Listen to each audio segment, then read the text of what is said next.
Hello, everyone. Welcome to Story Time. Today, we're going to be hearing a testimony about faith being tested through depression and ultimately being redeemed. I'm going to be sharing the testimony from the perspective of the person who gave the testimony. Enjoy. I grew up in a Christian home. My parents took me and my three siblings to church every Sunday, twice. We attended the Christian Reformed Church. I knew who God was and what Jesus did from a pretty early age. I can't say that I had any doubts as a youngster. But I grew up in a dysfunctional family. I noticed that my sisters, who were 12 and 10 years older than I am, often fought with my mom. I knew something was off.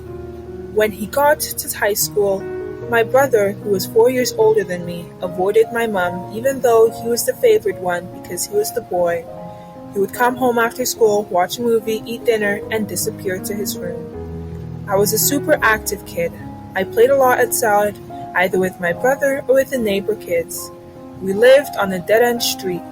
When I was 10, I was outside with my two younger friends, and we were doing pop wheelies into the streets. As I picked up speed through the driveway and went down into my wheelie, the last thing I saw was a speck out of the corner of my eye. The next thing I knew, I was waking up in the hospital. I had been hit by a pickup truck, flew into the air, did a somersault, and landed on my back, skidding a little. My bike ended up in the ditch on the other side of the street. I spent 5 days in the hospital. My spleen was bruised, and they wanted to make sure it wouldn't burst, but otherwise I only suffered a concussion and got stitches in one leg. In those days, you didn't want to hear a helmet. The doctors were amazed I was alive. It really was a miracle. At 10 years old, I was already asking big questions. Why am I still here? What purpose does God have for me? I continued to attend church with my family, but things were still not good at home and they were starting to get worse. As I moved into my teens, my mood changed drastically and I was exhibiting signs of depression. I didn't like the way my family put on a show all the time. It seemed very hypocritical, especially at church when we were not allowed to talk about the problems in our lives.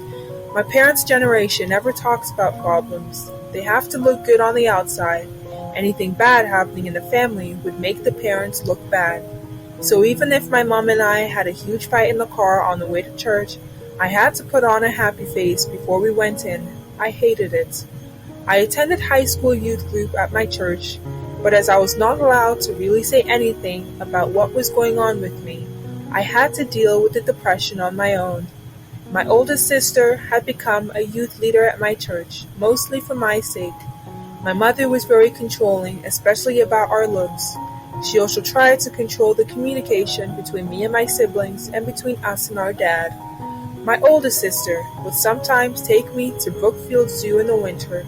It was fun, but Mom grilled me on what we talked about when I got back, and she always assumed the worst about what could have been said about her. It was hard, but spiritually things were going okay.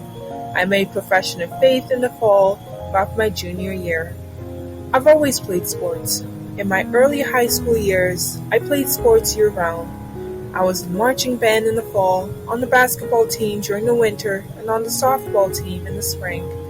And so long as I met the age requirement for the park district, I played softball during the summer. But I didn't do well playing the politics game that was required to excel in the athletics world. So for example, in basketball, even though I was one of the best players, I sat on the bench a lot. I was so sick of it by junior year that I decided to quit. But that also meant that I spent more time at home around my mom. The conflict only got worse, and I spiraled deeper into depression.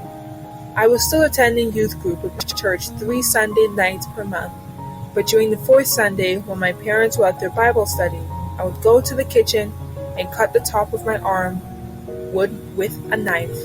It was winter, so I could wear long sleeve shirts to hide. I didn't cut too deeply, just enough to bleed a little and heal in a week or so. I had it down to a science and no one would find out.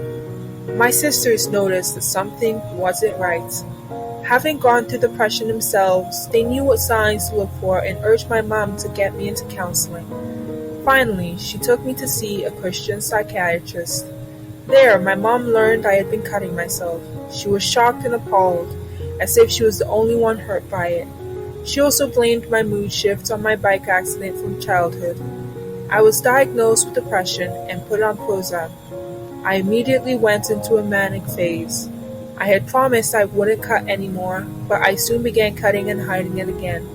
My psychiatrist discovered it, and with my psychologist decided I should be hospitalized while they changed my medication. I was livid. Music was also very important to me, and the hospitalization made me miss a state music competition. My doctors thought that they were helping me by taking that pressure off, but I felt even worse because I was letting my friends in our flute trio down. After high school, I decided to try college without medication. My psychiatrist agreed, and that fall I went off to Calvin College in Grand Rapids. I met some good friends my first week there, but I was already showing signs of depression. I ate as few meals as I could and still survive. It was another way I was reaching out for help, seeing if anyone noticed or cared. I also decided that since I had the choice, I wouldn't go to church. I didn't care anymore, and I didn't think God would want me. But my college friends noticed I wasn't doing so well.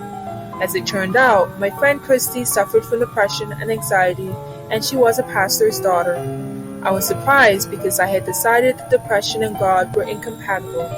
Thankfully, my friends cared enough to explain that depression isn't a spiritual issue, and that God really did love me. God could still use me because He loves to use cracked clay jars, and we are all cracked in some way. Christy was on medication, and it helped her. She helped me understand that it's okay to be a Christian and suffer from depression. It isn't a problem that God can't overcome. My second semester of freshman year, I sought help from another psychiatrist. This time, I was correctly diagnosed with bipolar 2, which has the ups and downs in energy but is characterized by depressive mood throughout. We eventually found the right medication, and I was put on a much better path. I began attending church regularly again, and my relationship with God grew. After college, I moved back home and decided to join the leadership of my church's high school youth group. I wanted to help kids who suffered from depression and needed someone who understood them. I wanted to use my experience for God's glory, and I still have good relationships with several of those kids.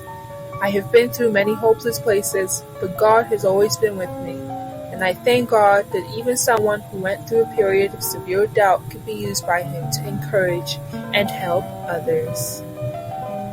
Thanks for listening to the testimony of the day.